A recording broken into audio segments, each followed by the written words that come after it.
आपण periodic classification of element हा topic चालू केला होता. त्याच्यामध्ये सुरुवातीला आपण क्लासिफिकेशन ऑफ एलिमेंट हा पॉईंट चालू केला होता. त्याच्यामध्ये आपण डोबेरायनर-स्ट्राइड काय आहेत हे बघितले होते. आता आपल्याला दुसरा सायंटिस्ट आहे, त्याचं नाव आहे न्यूलँड्स लॉज ऑफ ऑक्टेव्ह. हा पॉईंट बघायचा. मग हे न्यूलँड्स लॉज ऑफ ऑक्टेव्ह काय बघ, न्यूलँडनं डोबेरायनर न्यूलँडनं काय केलं, जेवढे 56 एलिमेंट त्यावेळेस नोंद होते, हे 56 एलिमेंट इंक्रीजिंग ऑर्डर कुणाची ॲटॉमिक मासची अशा पद्धतीने काय केले, अरेंज केले. आणि अरेंज करत असताना त्याचं असं लक्षात आलं, जो 8वा एलिमेंट आहे हा 8वा एलिमेंट काय करतोय, पहिल्या एलिमेंट सारख्या प्रॉपर्टीज दाखवतोय. ह्याला काय म्हणलं जातं, न्यूलँड्स लॉज ऑफ ऑक्टेव्ह्स.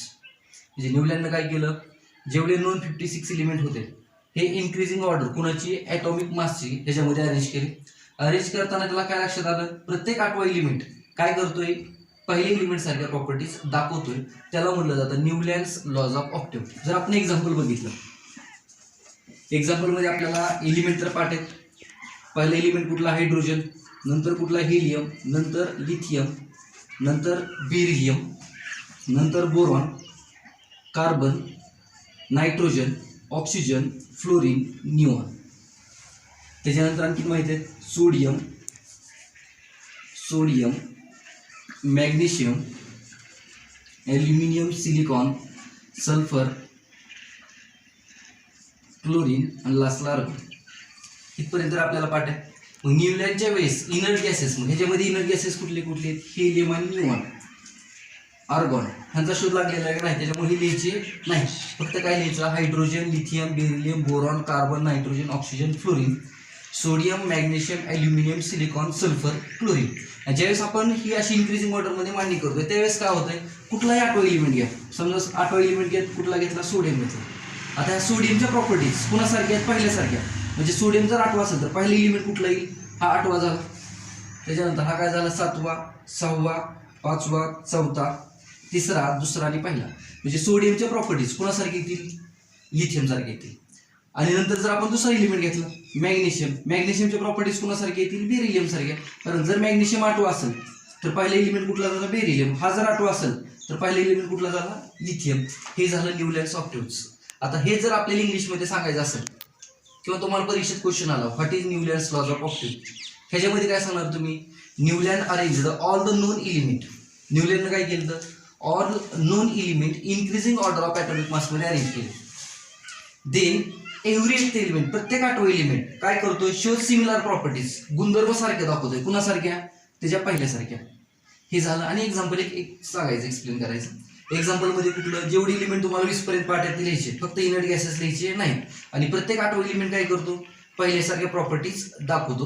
मग न्यूलँडनं काय केलं, स्टार्ट हायड्रोजननं केला आणि एंड कशानं केला, थोरियमनं केला.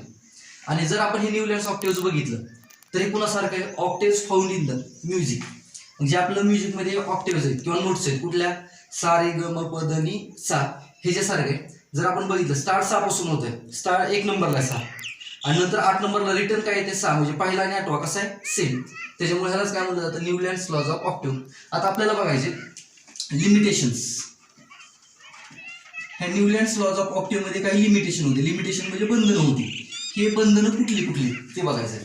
त्याच्यामध्ये पहिली लिमिटेशन असं आहे, दिस लॉ इज ॲप्लिकेबल. हा जो लॉ आहे हा ॲप्लिकेबल आहे, म्हणजे लागू होतं. कुठपर्यंत लागू होतं, only up to calcium. Calcium पर्यंतच लागू होते. म्हणजे कॅल्शियम पर्यंतच काय होतंय, 8व्याच्या आणि पहिल्याच्या प्रॉपर्टीज सेम येते. म्हणजे कॅल्शियम नंतर 8वा एलिमेंट पहिल्यासारख्या प्रॉपर्टी दाखवत नाही. हे झालं पहिलं लिमिटेशन. त्याच्यानंतर दुसरं लिमिटेशन काय, in order to fit all known element. सगळ्या एलिमेंटला जागा देण्यासाठी त्यांनी काय केलं, he placed 2 element at a same place. 2 एलिमेंटला त्यांनी काय केली, सेम जागा दिली, विच हॅड डिफरंट प्रॉपर्टीज, की त्यांच्या प्रॉपर्टीज सेम नव्हत्या. एक्झाम्पल जर बघितलं आपण, कोबाल्ट आणि निकेल, ह्याला त्यांनी काय केलं, हॅलोजन बरोबर प्लेस केलं 2 नोटमध्ये.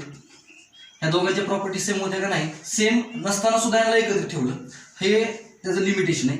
ह्यांच्या प्रॉपर्टीज कुणासारख्या होत्या, आयर्न सारख्या होत्या. आणि आयर्न कुणाबरोबर ठेवलं, ऑक्सिजन आणि सल्फर बरोबर ठेवलं. हे दुसरं लिमिटेशन झालं कुणाचं, न्यूलँड्स लॉज ऑफ ऑक्टेव्हचं. आता 3 नंबरचं लिमिटेशन असं बघायचं, जर एखादा नवीन there is no provision, provision म्हणजे रूल किंवा एखादा कायदा कशासाठी नाही, टू ॲकोमोडेट, ॲकोमोडेट म्हणजे त्याला जागा देण्यासाठी. कोणाला जागा देण्यासाठी, न्यूली डिस्कवर्ड इलिमेंट. जर एखादा नवीन इलिमेंट डिस्कवर झाला तर त्याला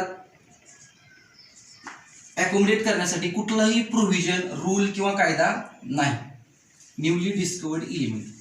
आणि लास्टचा लिमिटेशन असं आहे, जे प्रॉपर्टीज आहेत, properties of newly discovered element, newly discovered element did not fit किंवा did not obey Newlands laws of octave. म्हणजे जे नवीन इलिमेंट डिस्कवर झाले त्यांच्या ज्या प्रॉपर्टीज आहेत हे न्यूलँड्स लॉज ऑफ ऑक्टेव ओबे करत नाहीत, म्हणजे त्यांच्या प्रॉपर्टीज आणि पहिल्याच्या प्रॉपर्टीज सारख्या येत नाही. बघा आपण पहिल्यापासून काय काय बघितलं. सुरुवातीला बघितलं Newlands laws of octave. Newlands laws of octave मध्ये काय सांगितलं, न्यूलँडनं ॲटॉमिक मास कोणाबरोबर कोरिलेट केलं, त्यांच्या प्रॉपर्टीज बरोबर, आणि त्यांनी काय केलं 56 इलिमेंट इन्क्रीजिंग ऑर्डरमध्ये अरेंज केले. म्हणजेच काय, पहिले elements are arranged in increasing order of atomic mass. ज्यावेळेस इलिमेंट कसे अरेंज करतो आपण, increasing order atomic mass, then every 8th element, प्रत्येक 8वं एलिमेंट काय करतोय, shows property similar to the first element. Example सांगताना काय, जेवढी इलिमेंट तुम्हाला पाठायत ते लिहायचे, फक्त इनर्ट गॅसेस लिहायचे नाही, आणि प्रत्येक 8व्याच्या प्रॉपर्टी त्याच्यापासून प्रत्येक 8व्या एलिमेंटच्या प्रॉपर्टीज त्याच्यापासून पहिल्याशी सेम येतात का ते बघायचं. ह्याच्यामध्ये सोडियमच्या प्रॉपर्टीज कोणासारख्या आहेत, लिथियम सारख्या. मॅग्नेशियमच्या प्रॉपर्टीज कोणासारख्या आहेत, बेरिलियम सारख्या. त्याच्यानंतर सांगितलं न्यूलँडचे काही लिमिटेशन आहेत. ह्याच्यामध्ये पहिलं लिमिटेशन कुठलं आहे, हा जो लॉ आहे फक्त ॲप्लिकेबल कुठपर्यंत, कॅल्शियमपर्यंत. म्हणजे कॅल्शियम नंतर 8वं एलिमेंट पहिल्यासारख्या प्रॉपर्टी दाखवत नाही. म्हणजेच काय, this law is applicable only up to calcium. 2 नंबरचं कुठलं आहे, in order to fit all the known element. सगळ्या जेवढे एलिमेंट माहीत होते त्याला सगळ्यांना त्याच्या टेबलमध्ये जागा देण्यासाठी. He placed 2 element at a same place. 2 element त्याने एका जागेवर ठेवले. एक्झाम्पल, आणि असे ठेवले की त्यांच्या प्रॉपर्टीज कशाच्या डिफरंट आहेत. एक्झाम्पलमध्ये कोबाल्ट आणि निकेल कुणाबरोबर ठेवले, हॅलोजन बरोबर. त्या दोघांच्या प्रॉपर्टीज वेगळ्या आहेत, पण या कोबाल्ट निकेलच्या प्रॉपर्टीज कुणासारख्या आहेत, आयर्नसारख्या. त्यांना कुणाबरोबर ठेवलं, ऑक्सिजन आणि सल्फर बरोबर. 3 नंबरचं असं आहे, there is no provision to accommodate newly discovered element. जर एखादा नवीन इलिमेंट डिस्कवर झाला तर त्याला कुठं जागा द्यायची, त्यासाठी कुठलंही प्रोव्हिजन त्यांच्यामध्ये नाही. आणि लास्टचं असं आहे, द न्यूली डिस्कवर्ड इलिमेंट किंवा the properties of newly discovered element. जे न्यूली डिस्कवर्ड इलिमेंटच्या प्रॉपर्टीज आहेत, डिड नॉट फिट किंवा डिड नॉट ओबे, कुणाला ओबे करत नाही, न्यूलँड्स लॉज ऑफ ऑक्टेव. म्हणजे त्यांच्या प्रॉपर्टीज आणि त्याच्यापासून पहिल्या इलिमेंटच्या प्रॉपर्टीज सारखे नाही. हे तर आपलं न्यूलँड्स लॉज ऑफ ऑक्टेव संपलं. न्यूलँड्स ऑक्टेव्ज नंतर पुढला सायन्टिस्ट की ज्यांनी इलिमेंट क्लासिफिकेशन करण्याचा प्रयत्न केला, त्याचं नाव आहे मेंडेलिव्स पिरियडिक टेबल. आणि important step in the classification of element. मग मेंडेलिव्हने काय केलं, Mendeleev considered atomic mass is a fundamental property for the classification of element. जर इलिमेंट क्लासिफिकेशन करायचे असतील तर हे क्लासिफिकेशन करण्यासाठी फंडामेंटल प्रॉपर्टी कुठले, ॲटॉमिक मास, हे कुणी कन्सिडर केलं, मेंडेलिव्हने कन्सिडर केलं. मग मेंडेलिव्हने काय केलं, ही अरेंज्ड ऑल नोन 63 इलिमेंट. न्यूलँडच्या वेळेस 56 इलिमेंट होते, मेंडेलिव्हच्या वेळेस किती इलिमेंट होते, 63 इलिमेंट होते. Increasing order of atomic mass. हे कसे अरेंज केले, इन्क्रीजिंग ऑर्डर कुणाची, atomic mass, and converted in to table. आणि त्याचं रूपांतर त्यांनी काय केलं, टेबलमध्ये केलं, इन अकॉर्डन्स विथ. आणि टेबलमध्ये कन्व्हर्जन कुठल्या फॉर्ममध्ये, कुणानुसार केलं, प्रॉपर्टीज ऑफ इलिमेंट. इलिमेंटच्या प्रॉपर्टीज केलं, त्यालाच आपण काय म्हणतो, मेंडेलिव्स पिरियडिक टेबल. मग ह्या मेंडेलिव्हने कुठल्या कुठल्या प्रॉपर्टीज कन्सिडर केल्या, ह्याच्यामध्ये प्रॉपर्टी कुठल्या कुठल्या एलिमेंटच्या बघितल्या त्यांनी, हायड्राइड्स of element.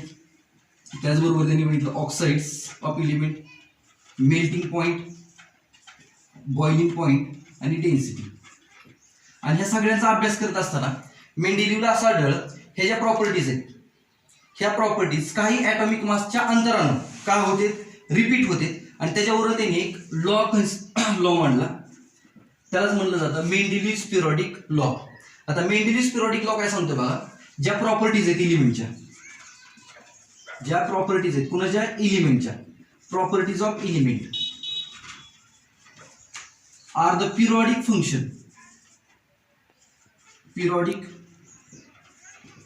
function properties of element are the periodic function of their atomic masses. ह्याचा अर्थ काय? ॲटॉमिक मासेसच्या ठराविक अंतरानंतर इलिमेंटच्या ज्या प्रॉपर्टीज आहेत, पिरियॉडिक म्हणजे काय होते, ठराविक अंतरानं रिपीट होते. हा लॉ त्यांनी त्याच्या एक्सपेरिमेंटवरून मांडला. म्हणजे मेंडलीव्स पिरियॉडिक लॉ काय आहे? प्रॉपर्टीज ऑफ इलिमेंटच्या properties are the periodic function, म्हणजे काय होते, रिपीट होते. कोणानुसार रिपीट होते? ॲट देअर ॲटॉमिक मासेस, म्हणजे ॲटॉमिक मासेसच्या काही अंतरानं रिपीट होते. त्याच्यावरून त्यांनी काय केलं, मेंडलीव्सनं एक पिरियॉडिक टेबल कन्सिडर केला. आता मेंडलीव्स पिरियॉडिक टेबलमध्ये बघितलं आपण तर काही व्हर्टिकल कॉलम होते. त्या व्हर्टिकल कॉलमला म्हणलं जातं ग्रुप. मेंडलीव्स पिरियॉडिक टेबलमध्ये बघितलं तर असे उभे कॉलम आहेत. अशा उभ्या कॉलमला काय म्हणलं जातं? ग्रुप्स.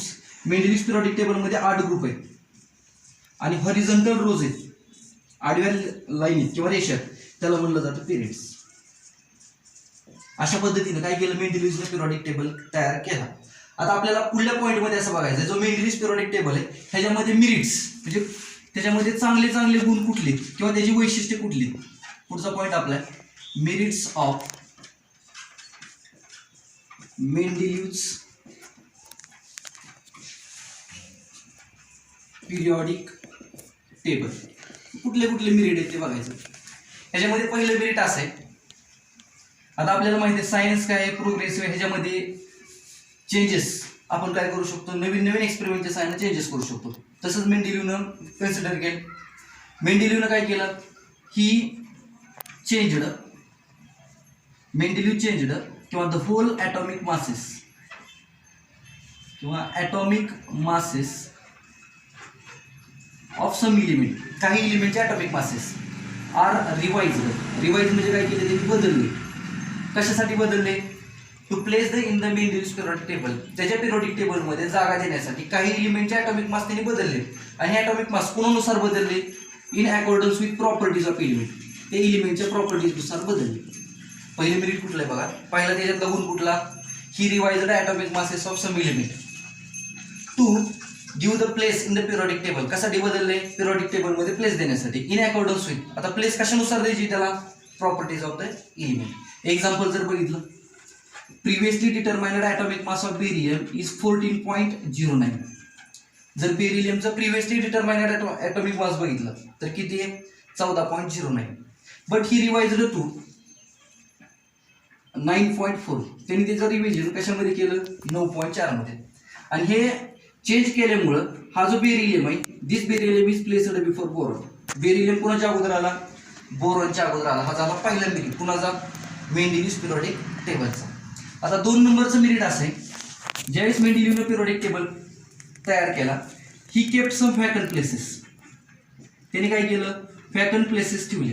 व्हॅकंट प्लेस म्हणजे रिकाम्या जागा ठेवल्या. रिकाम्या जागा कोणासाठी ठेवल्या? अशा इलिमेंटसाठी ठेवल्या. समजा आपण त्याने काय केलं, पिरियॉडिक टेबल तयार करत असताना असं पिरियॉडिक टेबल तयार केलं. जेवढे इलिमेंट होते मांडणी करत गेला, पण त्याला असं वाटलं की कुठला तरी एखादा इलिमेंट इथं येऊ शकतो नवीन. त्यासाठी त्यांनी काय केलं? व्हॅकंट प्लेस ठेवले.